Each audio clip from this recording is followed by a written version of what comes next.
Liepojoje, Latvijoje. Tai dabar eisime į parduotuvę, štai šitą žiūrėkit. Tai dabar tęsime video, pažiūrėkit, bus tikrai fainai.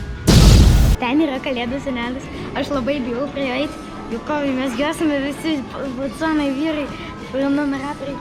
Tai man spaudas ima, tuoj, aš eisiu pas tą kalėdų senelį. Jisai rusiškai kalba, tai aš moku rusiškai kalbėti, tai rusiškai kalbėsiu su ja, žinokit. Nes kitokia kalba neis.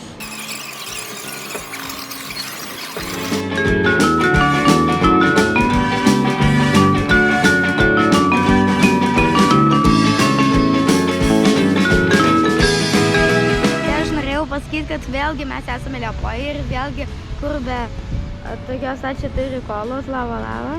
Tai jau kažkokie čia nauji su šokoladu.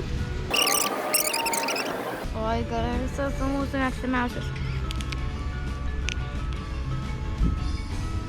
Iš karto ten tokios putos. Tas rudas.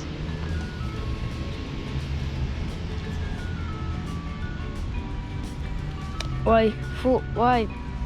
Paskutinėje vietoj. Žinokite, skonis. Po kol kas tik tiek ir tęsime video.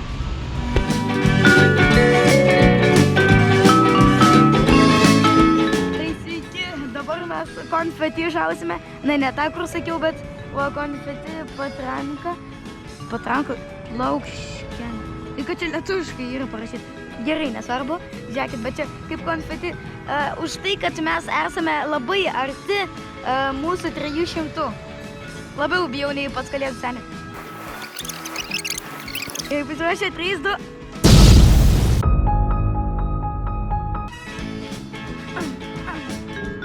Aišku, kažką reikia. Atgalba. Tai va, žiūrėkit, dabar šaus.